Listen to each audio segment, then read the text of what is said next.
জুলাই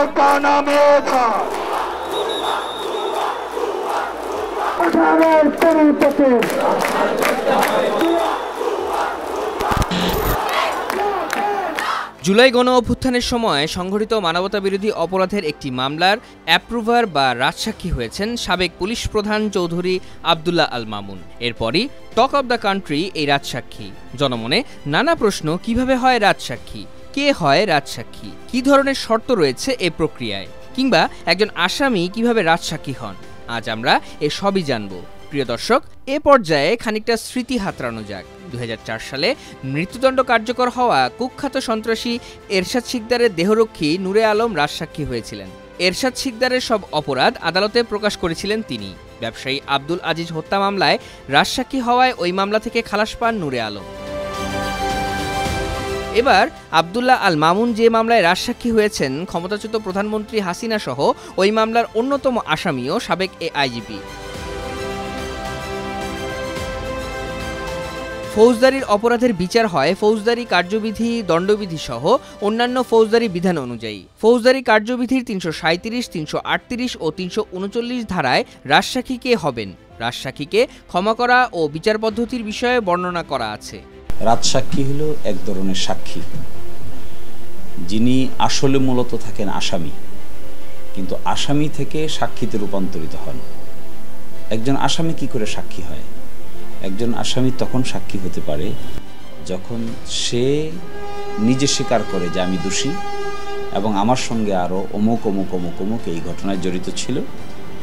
আমি নির্দোষ দাবি করতেছি তা নয়, আমি নিজেকে দোষী সাব্যস্ত করছি, কিন্তু আমি যা কিছু জানি অন্যদের সম্পর্কে সব কিছু আমি আপনাদেরকে বলতে চাই, পরিপূর্ণভাবে বলতে চাই। আদালত যখন এটাকে অ্যাকসেপ্ট করে যে ঠিক আছে, আপনার কথায় আমরা প্রাথমিকভাবে সন্তুষ্ট, আপনি আমাদেরকে সকল কিছু খুলে বলেন, কারণ এই ঘটনাটা অত্যন্ত জটিল, এর সুনির্দিষ্ট তথ্য প্রমাণ পাওয়া যাচ্ছে না, এরকম একজন যদি এসে বলে যে আমি নিজেই ঘটনা ঘটিয়েছি, তাহলে তার কাছ থেকে পেলে এটা হবে সবচেয়ে নির্ভরযোগ্য সাক্ষী। এই আসামি তখন আর আসামি থাকেন না, তাকে সাক্ষীতে রূপান্তর করা হয়। এরকম কোনো ব্যক্তি যখন রাজসাক্ষী হন, তখন আসামির ক্যাটাগরি থেকে উত্তোলন করে তাকে সাক্ষীর ক্যাটাগরিতে নিয়ে তাকে আদালতে জেরা জবানবন্দি করা হয়। যতদিন পর্যন্ত মামলা নিষ্পত্তি না হয়েছে ততদিন পর্যন্ত তাকে কাস্টডিতে রাখা হয়, জেলে রাখা হয়, যেন অন্যান্য আসামি যাদের বিরুদ্ধে তিনি বলবেন তারা তার কোনো ক্ষতি করতে না পারে, এক ধরনের হেফাজতে রাখা হয়।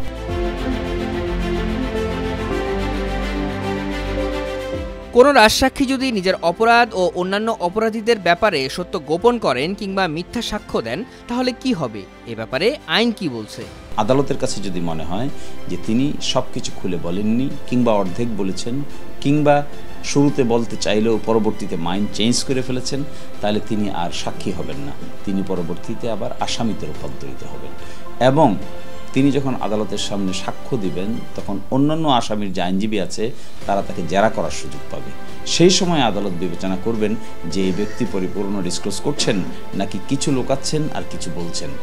যদি মনে হয় যে কিছু লুকাচ্ছেন, কিছু বলছেন, তাহলে আদালত তাকে আবার পুনরায় আসামির ক্যাটাগরিতে নিয়ে যেতে পারে।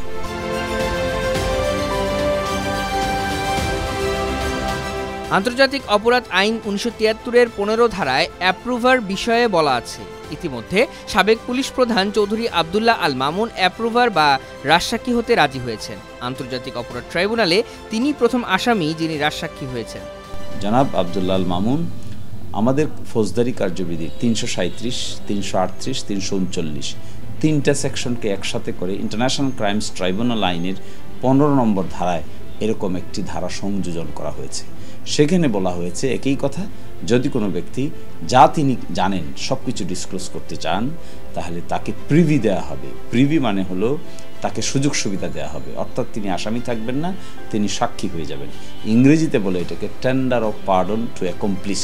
অ্যাপ্রুভার অ্যাকমপ্লিসকে যে ঘটনা সম্পর্কে জানে, অন্যদের ব্যাপারে বলবে, সেও ইনভলভ ছিল, অন্যরাও ইনভলভ ছিল, সে বলে দিবে সব কিছু, বিনিময়তে সে সাক্ষী হয়ে যাবে, আর বাকিদের বিচার করা সহজ হবে। এটাকেই বলা হয় রাজসাক্ষী।